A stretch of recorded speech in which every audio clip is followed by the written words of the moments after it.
Everyone, good evening and welcome. My name is Bren Carlin. I am the Director of Public Affairs at the Zionist Federation of Australia, and tonight it is my pleasure to introduce you to Zvika Klein to discuss Israel's new government and its relations with the diaspora.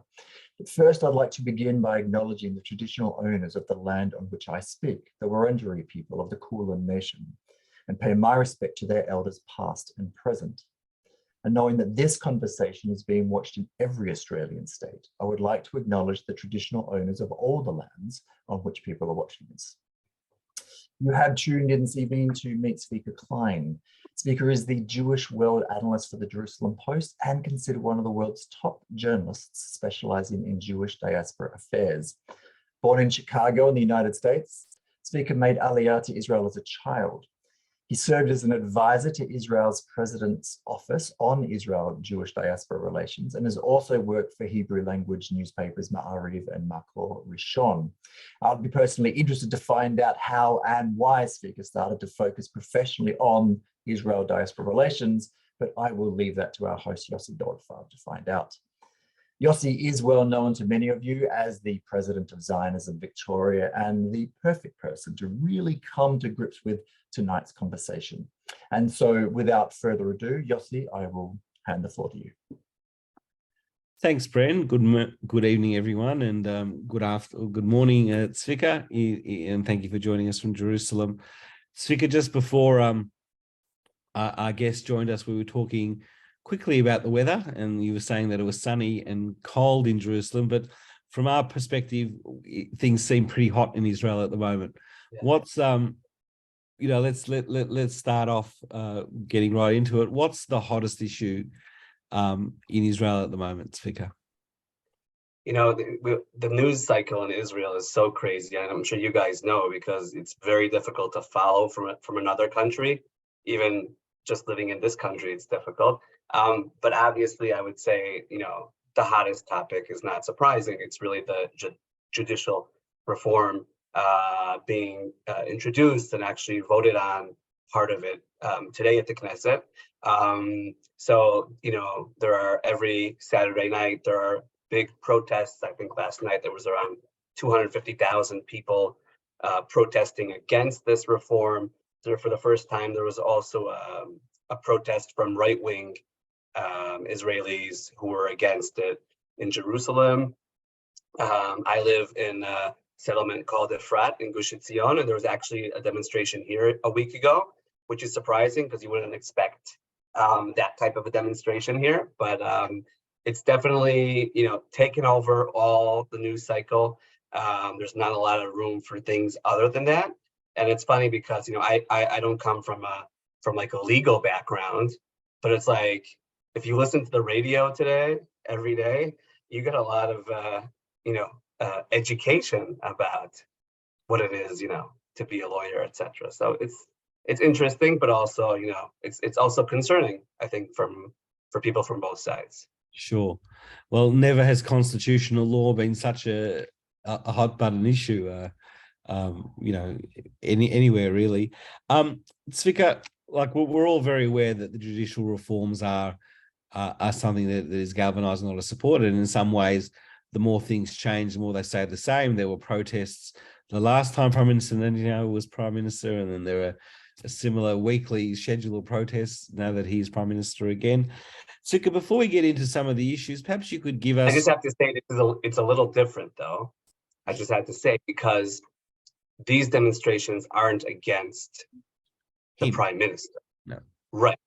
And it's broader. It's a lot broader. It's a big difference. Well, let's get into that. But before we do, perhaps just for some of us who aren't quite as familiar with what's happening in the judicial reforms, we don't want this to be a legal evening, particularly because I'm advised that the next edition of this that the Federation will be putting on will be looking at the judicial reforms a bit more closely. But perhaps in a minute or two, could you give us a brief overview of what the issues are here? Yeah, sure. Every time the word reform is connected to a different word, that most of the people aren't going to understand it because it's complicated, right? So, just kind of on, kind of in brief. So I mean, basically, there's different parts of the judicial reform. One of the parts is the way judges are elected. I think that's probably not as much of a hot potato. Basically, trying to change the body that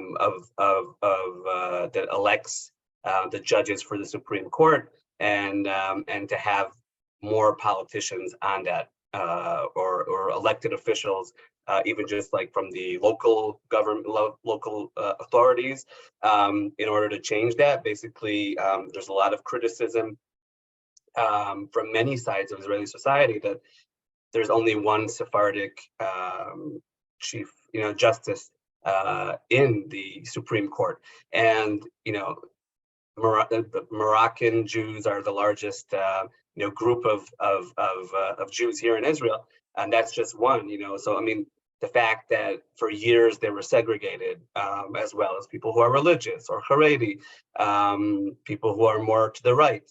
There's a sense that there needs to be a change there. Another issue, which is probably the hottest topic, is the override clause, basically saying that if the Supreme Court makes a decision on something, or responds to a law in the Knesset, they can cancel, override basically this decision by 61 votes, which is, a majority, but not a very big majority. So there's very big concern about, minorities and how that will affect. And I think that's probably like the main issue that's being discussed here regarding that. There's also a smaller issue about legal advisors in the government. So the way it works today is every ministry has a legal advisor, and what the current government wants to do is have every minister or prime minister choose who their legal advisor would be. Because up until now, basically, these legal advisors are the ones that say no to many things. Again, hopefully, according to their moral or legal aspects. So if that's changed, then basically, how do you make it work, etc. Zvika, firstly, let me just let the people online know that we will be taking questions towards the end of this session, and you're welcome to use the Q&A button. I think that will appear on your Zoom interfaces there to ask a question, and we'll get it. We can't promise we'll get to everyone, but we will try and respond to as many of them as possible. Zvika, I was wondering, in terms of the protests and the reaction in the Israeli public, how much of it is a reaction to the actual substance of the judicial reforms, which can be a bit esoteric, I guess, in terms of what they're about, and how much is it really just reflecting the temperature or the approach that the Israeli public, or the response the Israeli public has towards the Netanyahu government and its composition? I think it's a good, first of all, a good question. Second of all, I think it's a composition of both.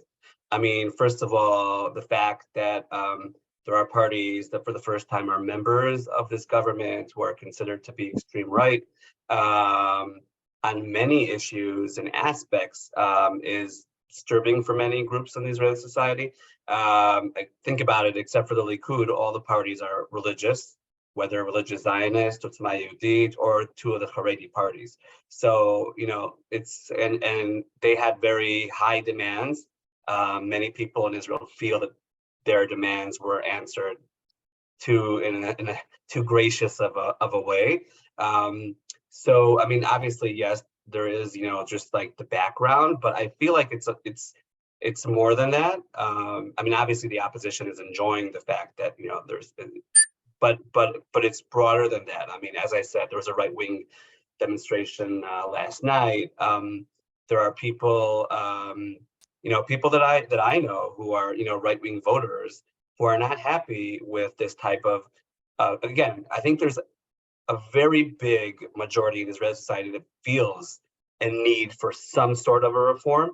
What is going on over here is very quick, very aggressive, and very dramatic, and then again, if there's a left-wing government tomorrow, which is not very likely, but let's say theoretically it will happen, then they'll just turn it all back. So you need some sort of stability. You can't have everything change. And unfortunately, in Israel, the governments don't usually last for 4 years. So, the answer is it's a very big combination. Right. There are, of course, other issues that are brewing along, although the judicial reform seems to be the main one. Part of some of those issues are obviously about the law of return, which I want to get to a bit later in the context of looking at the relationship between diaspora and Israel. Some of it's about, also, I guess, in that context, probably not as central to the execution of Israeli democracy, but still important about what's happening at the Kotel. But what I think one thing that resonates for us here in Australia is, what one of the things that have been alarming, to take it away from the judicial reforms, has also been some of the concerns about the way Israel would now be relating to LGBTQ members of the community. I know that, there's obviously been some very extreme and unfortunate floating of policy. I think a few weeks ago there was the issue of whether a doctor would be allowed to refuse treatment to someone if they didn't want to, and what have you. But I also know that the Prime Minister has sort of watered that down a bit. What's likely to happen in that? He's been watering down a lot of things. He's been watering down lots of things lately. Yeah. So I have two questions that come from that. One is, what's likely to happen in terms of, for that issue specifically, but as a bellwether for everything else, what's likely to happen there in terms of, will there be some sort of compromise, particularly when you think about, I guess, the reputation and probably the importance of the tourism industry for that sector as well. But also, I'd ask you to reflect on what's the Prime Minister's role in all this, because on one level, he's both stoking the flames and then holding the hose to water them down. How do you see that evolving? So two different questions. Yes. Regarding the LGBTQ community, what I see is mainly kind of rhetoric and discussions. There hasn't been anything really practical. Again, that, the proposed law about giving service, obviously it was actually broader. I did have a problem actually with it, but it wasn't geared towards LGBTQs. It was, in a way, many times, and myself also, in the media, we just give that as an example, and then it becomes a headline, But basically, it was about giving service to someone that, it's against your religious beliefs or something, which I think is also problematic. But and there's the Deputy Minister Avi Maoz, who's a Deputy Minister in the Prime Minister's office. He's what we call chardal. Chardal is mustard in Hebrew, but also a Rashei Tevot. How do you say Rashei Tevot? Parenthesis? Acronym for Haredi Leumi, so ultra-Orthodox and nationalistic. He's the Noam party. It's just a one-person party in the Knesset, and he has different responsibilities in the education ministry. And there he wants to kind of implement when it would be allowed to discuss in class about LGBTQ existence, or something like that. I think it was like 9th grade, and he wanted to change that. I don't know, maybe make it later on. And different programs. Basically, he comes from a party that's been very aggressive on the issue of a family is a man, a woman, and their children. Not two men, not two women. So he's been very vocal about it, and also people in the religious Zionist party have been vocal about it. But again, with a large majority of a Likud in the government, I don't see anything in the future that would be dramatically, voted for in the Knesset or changed regarding that. But definitely, it's a very big difference from the last government that was very pro LGBT, and this is a very conservative government. So there can be things coming up. At the moment, it seems to be just like comments. And then regarding the Prime Minister, I don't think he's creating all of this and watering it down. Like he wasn't, we'll get to that regarding the Kotel, but, having a proposed law saying that if you come to the Kotel dressed immodestly, And the person who decides that is the rabbi of the kotel. So he could just determine that a pink shirt is not modest, right? And then people would be arrested for up to 6 months and a 10,000 shekel fine. He didn't promote that, but he watered it down, and he said that's not going to happen, as he did on many other things that were very extreme. Yes, on the judicial reforms, even though he's been very silent about it because he has kind of this conflict of interest, because he is actually, subject part of the justice system. Right. Actually, President Herzog approached the legal advisor of the government and asking permission for the prime minister to be part of the discussions on the judicial reform, and she said no. So it's a complicated situation, but I think a majority of these extreme kind of laws or changes is not something that he likes. And that's why he keeps on doing these international interviews, because he feels that he has to, calm everybody down. Well, you mentioned President Herzog, and he last week, I think it was, put a 5-point plan, was it, together, suggesting some sort of collaboration between the government and the opposition political parties. That's sort of been, from what I've read, poorly received on both sides. What did they do? Can you repeat the last sentence? Well, there are elements on both sides that haven't received the president's plan well. Obviously the government at some level, and even some on the left saying that he's, in proposing the plan, he's basically accepted the predicate for all this this work. But realistically, is what the president proposed, is it the basis of some sort of compromise, or is there any other basis for compromise on these issues? There's definitely people criticizing it from both sides, but I think there's a majority in Israel that actually thinks what he offered was an amazing, what's the word? Connection. Yeah, exactly. But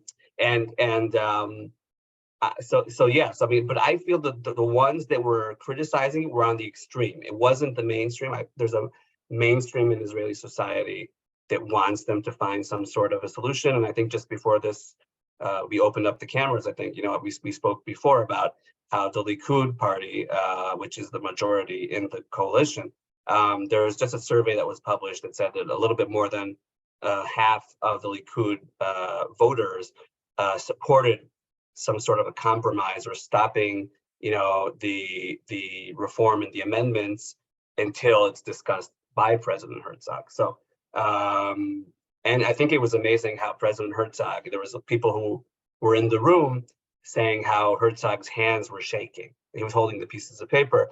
It wasn't on a prompter, I guess, because probably last second they had to make changes in the speech, and he was shaking. And this guy knows how to public speak. He's been public speaking since he was very young, but he's like around the clock, President Herzog, trying to find some sort of a solution. And he was amazing with giving each side something they could, hold off on. We had an editorial in the Jerusalem Post that actually criticized Yair Lapid for saying, dude, get off your horse and start, negotiating, and he wouldn't. So I think on both sides there are people who are kind of holding on and not agreeing to this type of compromise. I assume that at the end of the day, people will go in this direction, and there will be reforms, definitely. Yeah, and similarly, Benny Gantz, was it Benny Gantz who tweeted the photo of the president's head on Neville Chamberlain's body? It could be. I don't know. I may have missed it. So. Right. Yeah, okay. Okay. Right. So there's a lot going on. I don't think it was Gantz though. But it was no. Right. Fair enough. Well, maybe someone will tell us in the chat who has a better memory than myself. You spoke before about the Prime Minister not being necessarily enamored of all these things and trying to hose it down, and I don't know if you can speculate onto what he thinks about, but before the election, it was clear that if Benjamin Netanyahu were to become Prime Minister, he'd do it in coalition with the parties with whom he's in coalition. Do you think that? So, in other words, what we're seeing now would this have been what the Prime Minister would have anticipated? Do you think it's going a bit further than he would have liked, or you think that pretty much he's still steering the ship, even though the waters are a little choppy? I think that he didn't anticipate everything, like, as dramatic as it would be. And it's been, very dramatic. I think even, a promo was just in the, during the negotiations of this, establishing this coalition, there was so many stupid things said by the members of the incoming government. And he had to keep on, again, doing these interviews and saying, this isn't going to happen, this isn't going to happen. LGBTQ rights are not going to be changed, etc. So, I think I don't think he loves these partners. I just feel that he's also has a personal issue that he's trying to deal with, and they are supportive of this at the moment. So if they're allowing him to govern, then he'll do it. But I don't think he's happy with it at all. I think it would be a lot easier for him to have like a Benny Gantz in the government. He at the moment is the most left-wing, person pretty much, or figure. And he always liked to have someone to blame for things he had to do, with international pressure, because, what can we do? These are our coalition partners, etc. And now they're all to his right. So it's kind of a problem. So in that sense, and perhaps this is the last little thing that we'll talk about before we move on to something else, but where are the Prime Minister's red lines? Like, where do you think, he'll say, as they say in Israel, something will happen, he'll go, Ad Khan, Yeshkvul. Right. Well, he said it with the Kotel, right? He said this is not going to happen. There's not going to be a law that will put someone in prison for 6 months because they put on a tallis or dressed immodestly at the Kotel. He said it regarding LGBT. He said it on many issues, and it really depends on what. Regarding the judicial issue, it's a good question. I don't know what the answer would be, but I think on many issues, him and his government have been very clear about, his party have been very clear about certain things that have been proposed that they're against. So we'll have to see. But again, LGBT, Kotel, and also even just on Thursday, it was published. I think it was probably already night in Australia, but basically there's an ongoing court case in the Supreme Court regarding the Kotel and the establishment of the egalitarian section, which is very temporary at the moment. And Prime Minister Netanyahu actually said the answer to the Supreme Court was, we're going to ASAP get this plan moving and get approval to build and create a real plaza there. And then many of his partners criticized him for it in the government. So I think that was definitely surprising. And I think it was kind of a way for him to say to liberal Jews, I'm running the show. One of the other issue that's looming is, of course, the proposed changes to the law of return, and which is really important in terms of, because I think nothing really probably no Israeli statute probably reflects the whole connection between Zionism and the state of Israel than the law of return, right? It's sort of the glue that connects those two in perpetuity. And the proposed changes will leave out a lot of people who have been up till now eligible to, or since 1970 at least, eligible to make Aliyah and be entitled to the full rights and what have you. Zvika, firstly, can you just expand a little bit on what those proposed changes are and what the impact of those changes might be? Right. So basically, another reform. So basically, the grandchild clause is what you mentioned in 1970. The grandchild clause was added to the law of return, meaning if you have even just one Jewish grandparent, grandfather, grandmother, doesn't matter what side it's from, you are eligible to make Aliyah to Israel.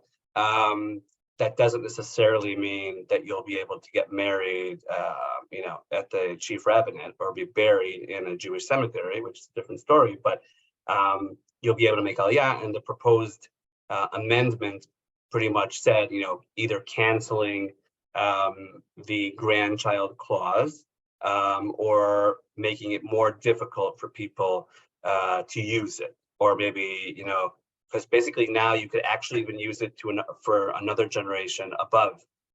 There's some certain way where you could actually, if you have a great grandparent that was Jewish, you could do it. So I'll say I've been covering this topic for many years.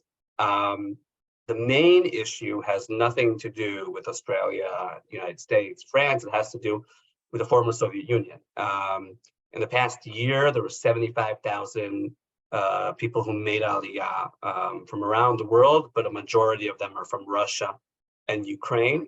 There are law firms in Israel that their specialty is getting passports and citizenship for people from Russian or former Soviet Union descent within a few days. There's like these ads, on social media and on their website saying, we'll get you a passport in 30 days, whatever. And many Israelis are turned back from that because a lot of people are just making Aliyah for a passport. Now, if you're a Russian, citizen, an international passport is very valuable, because if Putin, decides to close off the country, or for instance, there was a talk about, enlisting men over a certain age, they're very nervous. People, Ukrainians could go anywhere. Russian Jews are, Jews actually have a place to go to, but so it's kind of a situation where they're very nervous about what will be. And again, here there's a large group in Israeli society that thinks it needs to be changed. It's actually similar in a way. I don't know if Australians are as aware of this, but Portugal and Spain for a certain amount of years allowed people from Jewish descent that they could prove their families were there 500 years ago, could apply for citizenship. And there are many law firms in Israel and around the world that's their specialty, getting people passports. And I know that, in Portugal, they weren't happy about it. And in Spain, they weren't happy about it because they felt that someone was kind of abusing this law. And I think it's the same thing in Israel. And I think there are also other issues with the Portuguese Jewish community. But bringing it back to Israel, I guess the law of return is interesting because it's a law that obviously affects those outside of Israel a lot more than it affects those already in Israel, clearly, because once you've immigrated, you're there, right? So whatever it is, and clearly it's totemic in that sense that even though, like, frankly, and depending upon how hardcore a Zionist you are, unfortunately, most of us don't make Aliyah, but there's still that goal, or there's still that aspiration, and people, I guess, within the diaspora, there's this feeling that this is almost like a signal that some Jews aren't welcome, or some Jews are more than welcome in Israel. How much of that aspect is a consideration within the Israeli government, even within the Israeli populace, as they sort of consider this kind of question? Right. First of all, it affects people in Israel, because if you're a halachic Jew, or you want a majority of people to be Jewish, then this is a way for you to control that, right? I think it is a consideration. I think the discussions kind of calmed down because of the judicial reform, and obviously they will return to this. There was talks about creating some sort of a committee that would have representatives from the diaspora speak. But I mean, again, I don't think, I think it's also, in addition to what you said, the law of return is also like an insurance policy for Jews outside of Israel, right? So many people that live in countries that are unstable, or they're worried about their future and their existence. So then that's, like that's their insurance policy. And that's a big issue. Some people in Israel, I think, would connect to what you said, and others would say, if you are so distant from being Jewish, then you'd have to there were different suggestions. There wasn't really a law, written yet about the amendment, but there was discussion about maybe allowing someone with a grandparent, but they would have to go through certain exams, like some other countries do, or convert, etc. So there are certain things that you would be allowed to, but you would have to prove certain issues of loyalty or knowledge about Judaism or Israel in order to actually get that citizenship. Now, in response to all this, there have been numerous statements from the American Jewish communities or different organizations, the American Jewish community. There was a letter, even a letter from a few journalists in Israel to the American Jewish community, encouraged them to respond. I forget which journalists there were. It was about the judicial reform, I think, mainly, right. But yeah. But it was basically encouraging the American Jewish community to get involved in these issues. I think you wrote an article last week about 52% of English Jews felt very concerned about the, I guess, the extreme right elements of this government. If I'm recalling your article correctly, there, Zvika. Mm-hmm. So there's a groundswell of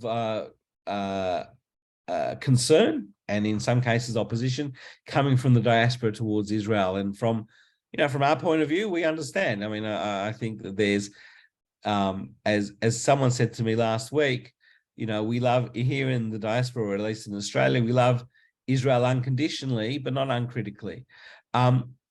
What is the response on the other side of the Mediterranean, or whatever, the Red Sea from where we are, in terms of how does the Israeli community view the diaspora's increasing voice in these debates? So it's a good question, because a lot of people don't, and unfortunately because of ignorance, don't know how to read like these reactions.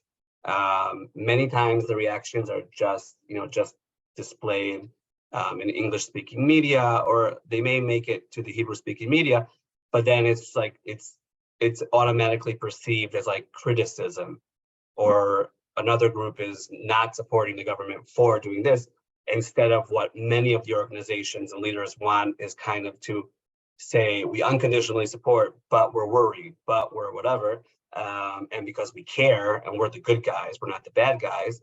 A lot of it is lost in translation many times, and it's not always perceived well. I mean, the left will always take it and say, oh, look, see, and then the right would say the opposite. Oh, it's the New Israel Fund or something. They like saying how, it's a left wing, extreme left wing was trying to influence what's going on here. I mean, add to that the think tank that is promoting a lot of these reforms is the Kohelet think tank, which is funded by Americans,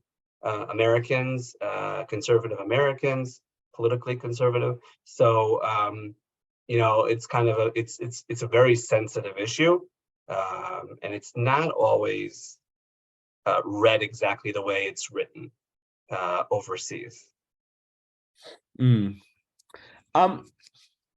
Looking as well in terms of diaspora Israel relations, one key player or interesting player has been the new Minister for Diaspora Affairs, Amichai Chikli, who's made some pretty, a Likud member, but has made some pretty strong statements, what we would think of it as inclusive statements, keeping in mind that trying to make sure that especially the reform community and the progressive community in the United States is included. What's your assessment of his entry into this whole issue? Right. So I think he's starting to get on track. Up until now, ministers have to learn something that they didn't necessarily know before. He actually has some sort of a background. I've written about it, basically, that he grew up. He's an interesting combination of being a son of people who made Aliyah from France with Tunisian, descent, who were actually born in Tunisia, made Aliyah from France to Israel. Those are two of his parents. His father was a conservative rabbi for 10 years, and he wasn't like a pulpit rabbi, but he was a conservative, like a legit conservative rabbi. He established a large school system in Israel that's very, influenced by the conservative movement. And he was kind of trying to hide that part of his identity, but kind of not, make it very visible.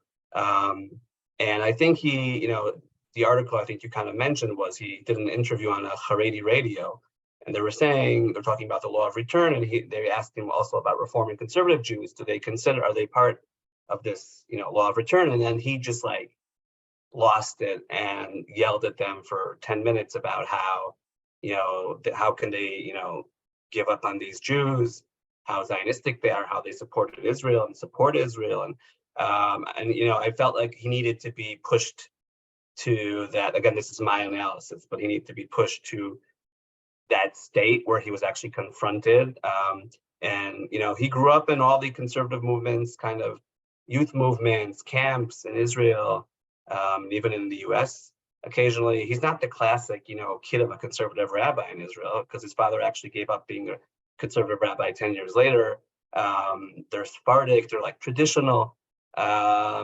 But I think he's getting on track, and I think he's becoming, and he's very positive towards these things.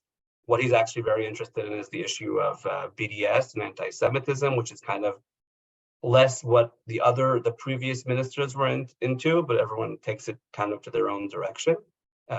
He's also had that responsibility transferred to him from the foreign ministry too, hasn't he? Right. I wasn't sure if I should get into so much of the detail, but yeah, basically there was the strategic affairs ministry that was closed down, moved into the foreign ministry, now moved out of the foreign ministry into the diaspora affairs ministry.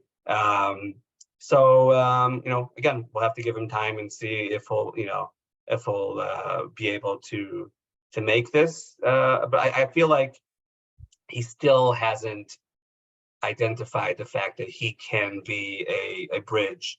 And, this is a time where we need figures that are very moderate, very kind of open and willing to be a bridge between these communities. And I haven't seen enough of that yet. So, but do you think he's interested in that? Is he interested in being our minister in the Israeli government, or the Israeli government's representative to the diaspora? Good question. Have to ask him. I think a little bit of both.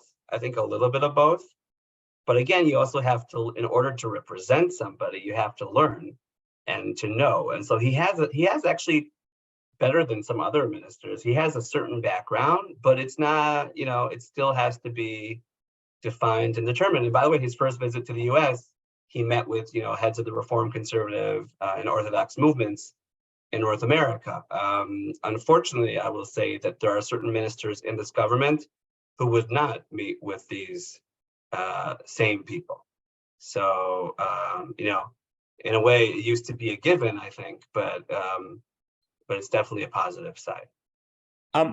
You mentioned how the Minister Chikli has now responsibility for BDS and combating anti-Semitism, and obviously that's an important role, particularly for those of us living in the diaspora, where, unfortunately, even here in sleepy Australia, anti-Semitism is on the rise. As well as BDS. And certainly we see that anti-Israel / anti-Semitic activism that is just growing stronger and stronger. Without I guess the question is, some of the actions of the Israeli government, Bibi is probably one of the best international media operators in terms of a global leader, out of any global leader, really. But a lot of the some of the things that happen in Israel end up being own goals for Israel in terms of its reputation around the world. Frankly, in terms of the way we can work with our associates and colleagues as we try and promote Israel and defend Israel where necessary. How much of that is do you think goes through the mind of the average Israeli politician in terms of Israel's reputation? Has always had this sort of like standoffish kind of reputation. We will do what we want. But clearly, as you mentioned before, Bibi is making time to speak to the international media as well to make sure Israel's reputation is preserved. So how is that tension managed within the government, do you think? I think, unfortunately, it's not enough in the back of people's minds or in front of their faces, the existence of Jews outside of Israel and how that will affect what they say and what they do. There's a lack of reporting on diaspora issues in Israel if it doesn't have to do with anti-Semitism or BDS. So we're not going to hear about like an amazing Jewish story from the Australian Jewish community just because like it's not considered news or the news cycle here is just too crazy. So as a result to other things, these politicians, again, are, first of all, thinking about people who voted for them or they hope will vote for them. And when you don't have any political kind of immediate political effect in a way, they don't always see it there. And again, there's a lot of ignorance. Many people in the Israeli government just don't know. They don't understand. They don't get it. Some of them don't even speak English. So that makes it even more difficult. And most of the diaspora Jews, unfortunately, don't speak Hebrew. So there's a gap over there. And when these, many Jewish organizations come to Israel, just like now, my next, when I finish here, I'm going to meet the Conference of Presidents, which is an umbrella organization of American Jewish leaders and Jewish organizations. I wrote a piece about how they wouldn't meet ministers who aren't from the Likud party. And if you ask me, you didn't, but I think it's a mistake because if you're not meeting with these Haredi and religious Zionist parties, you won't be able to affect them and they won't really understand what's going on and what you feel. I know many people think that if they meet with these people, they give them legitimacy. I get it, but I think that without dialogue, and we've come to an age that we don't speak to half the people or a majority of the government, and that's a problem. And this, as well as people in the government who won't speak to a reformer or a conservative rabbi, that's a problem. You mentioned before, Zvika, that a lot of Israelis aren't across the issues that we might face in the diaspora, which from our point of view, we see as different citizens of different countries, but certainly members of the same tribe, the same group, the same ethnic, the same people. It depends, which collective noun you wish to use. How do we change that that sentiment in Israeli society? How do we in the diaspora bring our experience as Jews into the thinking of Israelis? It's a big question, and we don't have enough time to answer it, but just I'll try a little bit. Your top 3 or 4 points. Yeah. I'll say, first of all, I mentioned the Israeli media. The people, who's the person who's covering diaspora Jewry? Is it a foreign media, foreign relations journalist? Then you're not part of the same tribe. You're citizens of a different country, because that's the way we're looking at you. Is it through a religion, beat? So then it's just religion and state. So that's one aspect. Another one is, the more people spend time with each other and have friends on the other side and family or friends that they feel close to, then they'll understand things a lot more. Ideally, if every Israeli could have had even a day outside of Israel in the Jewish community, I think that would be mind-blowing and changing so much in Israeli society. And there needs to be some sort of a place where people can actually exchange ideas. I don't think there's a place like that today. And then in terms of our ideas, like in terms of that ideas exchange, how then do we, what's the best way for communities in the diaspora, for a community in Melbourne, in Sydney, in Chicago, to make its views known to the Israeli community? I mean, we obviously don't vote in Israeli elections. Right. We don't, as a rule, serve in the army, so we don't have that same purchase. But we're all part. In my view, I think the view a lot of people here, it's all part of the One Zionist project. How do we then change that discourse? So I'll give you one idea that I gave a few weeks ago at the Foreign Ministry. There was a group of leaders from European Jewish communities, and there was the head of the Board of Deputies there, Marie. And I gave an example from her organization where a year ago, Bezalel Smotrich, who was then in opposition MK and now is the finance minister, visited the UK, and they tweeted in Hebrew, not very good Hebrew, but in Hebrew, "You're not wanted here, leave Europe, go home," etc. I didn't like the way it was written, but I liked the medium. The medium was, we're going to tweet in Hebrew. And I told the people there, I said, imagine the Board of Deputies in UK was tweeting in Hebrew for 10 years or 5 years before this tweet. They would have a certain following and then they would have visibility, So imagine every large or significant Jewish leader or Jewish organization would tweet, social media, again, it could be Instagram, in Hebrew, just like, because you have a way, you have an ability to know what's going on in Israel because you could read the Jerusalem Post, Times of Israel, Haaretz, you have a way to get that information. But getting information about diaspora Jewry, especially in Hebrew, is almost, unavailable. There's barely anywhere to get it. So someone needs to create this. That's. I think we're starting a Zionism Victoria Twitter handle in Hebrew after this. בשמחה הייתי מצטרף ליוזמה הזאת. I think that's actually a really insightful comment that Zvika, and certainly one worth reflecting on. Genuinely. So thank you for that. We have some questions that have come in from the people who are with us online. I'll just read the first one. I won't. With respect to the people who asked the questions, I won't mention your names because sometimes there's a few questions will just conflate into one and what have you. So apologies, but thank you all for your input. So the first one is, what do you think is the chance of turning, excuse me, what do you think is the chance of turning the law of return on its head that would affect many Jews who converted through a non-Orthodox institution and would further alienate diaspora Jews? So again, there isn't any, the law hasn't been even written yet. So the question is it going to be influenced, will it influence conversion by streams that are not Orthodox, etc.?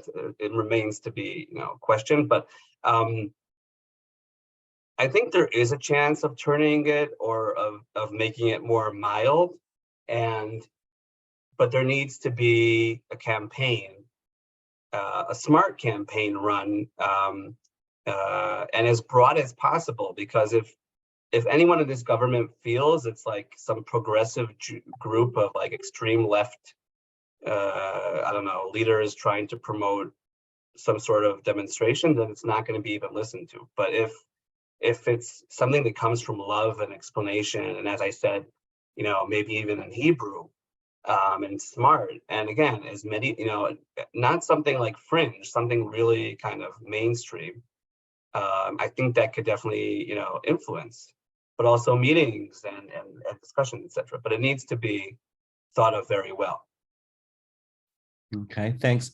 Another question that's come in, and after this one, we'll also throw to someone that's put their hand up, and we'll test the technology about that. But this one has just been typed in. Whilst the diaspora plays a huge role in the welfare of the state of Israel, should it really have a say in domestic politics?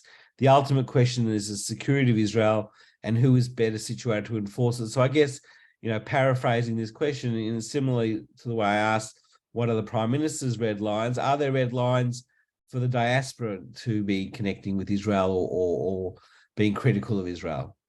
So I'm very extreme when it comes to this. I would love for there to be like 10 additional seats in the Knesset for Jews of the diaspora who may not be able to vote on issues, as Goldie mentioned, about security or inter-Israeli issues, but maybe vote on certain other issues, or even not even have an ability to vote, but allowed to sit on a committee as an equal or semi-equal, and allowed to speak in front of the Knesset members as a member of this house. But I am extreme. I don't know. I mean, there's not necessarily a large majority that would support that. There have been many initiatives around, during the years of different ways to allow, diaspora Jews to be heard. Many people are very against it because, again, there's taxation, what's it called?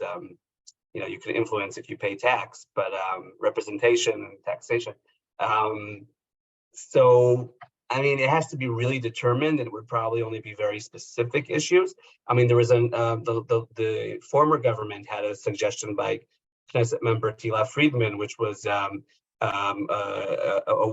sort of way to have a consultation group of diaspora Jews that would kind of be allowed to, or basically people in the Knesset or the government would have to listen to representatives of diaspora Jewry before voting on anything that may influence them. But there needs to be some sort of a red line. And again, I don't feel like the Israeli society would be very open to something dramatic. No, perhaps not. Although, and forgive me if I'm wrong, but I'm pretty sure, I mean, what you said, I think, is quite radical in terms of international Jewish representation in the Knesset. But having said that, I'm pretty sure that the Greeks and the Italians and even the Irish have some sort of mechanism where they include the diaspora voice in their parliamentary process as well. So it might be radical for Israel, but on a global level, particularly with the only difference is our diaspora isn't expats necessarily. Most of our diaspora are not citizens or children of citizens, but nonetheless still connected to the country. Yeah. And I think the question that was asked also looked at teases out the security line as sort of like perhaps a red line. But let's push that envelope a little bit there, Zvika. So like personally, I can accept that like to comment on security issues that are purely security issues that might increase an Israeli's risk of being attacked is probably not for me to talk about. But I can.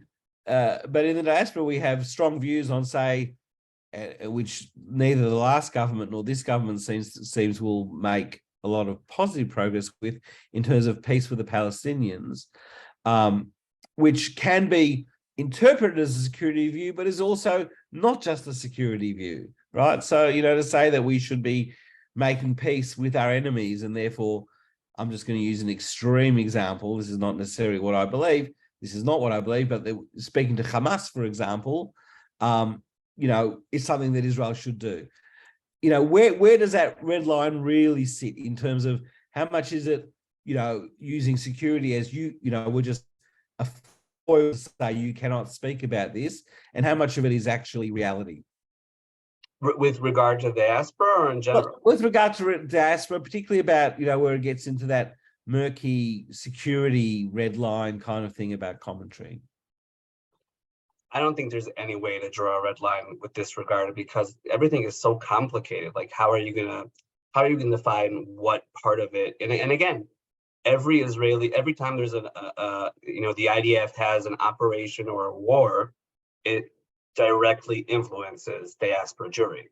I mean, there was just a report last week in the Jewish Chronicle, which was a frightening story about how Iran was planning to, they've been mapping out Jewish organizations around the world and Jewish communities, because if Israel would attack in Iran, then they would, their first easy target would be Jews in the diaspora, and that's a direct influence. But, and you could think of direct influence in so many ways. Like people explain to me how the judicial reform influences diaspora Jews, and I never thought about that.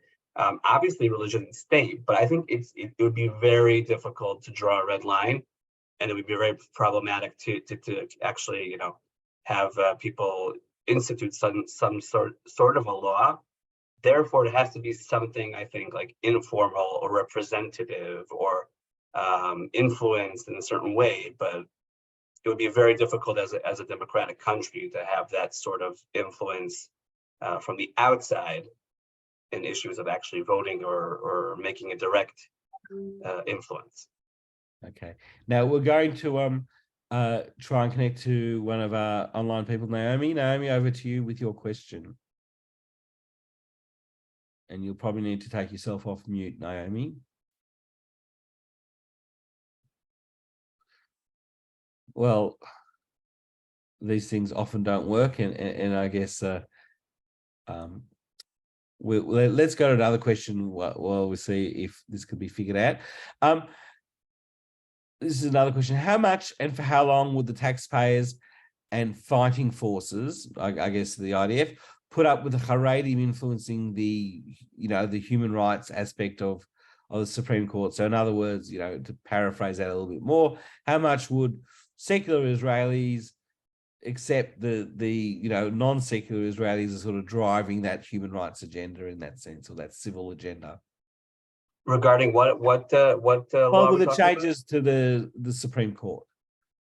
So I mean, it's not just. I mean, I don't think there's so much of a difference necessarily between secular and non-secular with this regard. I mean, it's mainly right and left, traditional, maybe also, would be on the side of the religious side. And obviously you see a lot more of people who are secular who are, kind of against this sort of a reform. So it's hard for me to answer exactly, what that type of difference would be.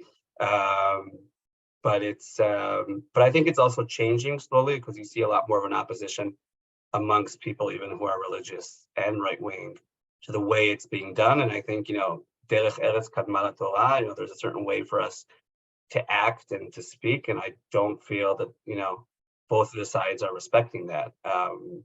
So both of the sides are also negative towards any sort of compromise. But there is also, I mean, there does seem to be, and we'll just finish on this point, I think, but there seems to be, as you've alluded to and talking about, there's a blurring of the lines. It's not just right, left.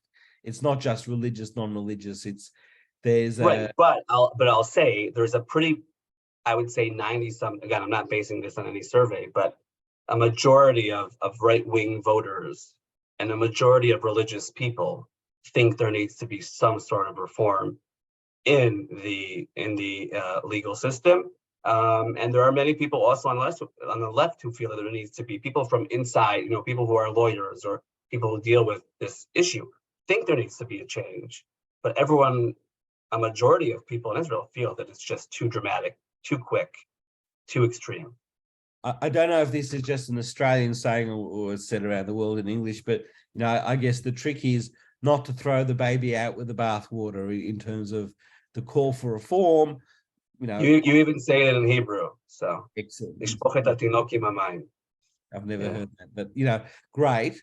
So I guess the call for reform is right there, but by the same token, how to get that balance right to make sure that the essentials are maintained as well.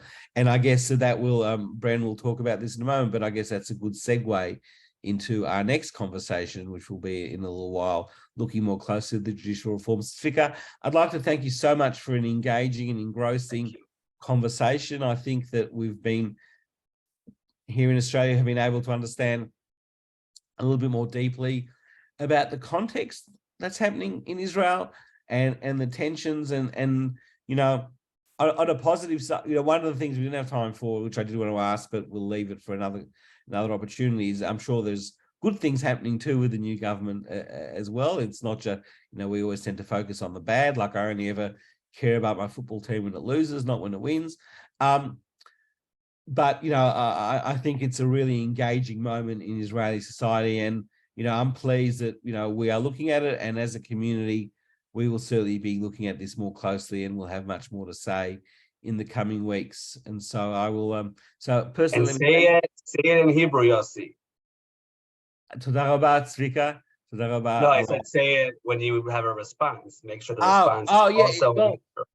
Tweeting in Hebrew is, Rayon Mitsuyan, and I think it's a great lead there. Thank you, Zvika, for your time. I will throw back to Bren, who will close the conversation. Thank you, Yossi, and thank you, Zvika. The idea of tweeting in Hebrew is an excellent idea. However, if I start tweeting in Hebrew on behalf of the ZFA, I think all Israelis will start thinking that Australian Jews are morons. And so I might have to get someone else to tweet on my behalf. Look, that was a really fascinating conversation. And it was one part early on really got my mind racing. How you said that Bibi has stopped some of the more extreme policy suggestions from his coalition partners. And it really makes me wonder, at what point, or will there be a point where those coalition partners put their foot down and threaten to bring down the government if they don't get their way? And then at what point, or is there a point where Bibi would be willing to walk away from power rather than give in to something that he thinks to pass legislation that he thinks might permanently damage Israel? That's something that I don't think anyone really... Or broaden the coalition, by the way, right? Or like add another party, Well, that's true. I mean, yeah, and whether or not those parties currently in opposition have the steel to stay in opposition rather than join the coalition. It's something that we'll have to try and read tea leaves, because really there's no other way to find out. Look, Zvika and Yossi, thank you so much for joining us this evening. It was a great conversation to launch our 2023 season of ZFA Conversations. As Yossi intimated, next month we will be speaking almost exclusively about the judicial reforms, which 4 weeks from now quite possibly will have advanced quite a bit further. I think there'll be a lot more clarity then about what is actually going to be passed, if anything. It will be interesting to see if the protest movement, now 6 weeks strong, are still going strong in another 4 weeks. We will announce the speaker for that conversation very soon. But in the meantime, everyone have a great week, and we'll see you again soon. Thank you. Bye-bye.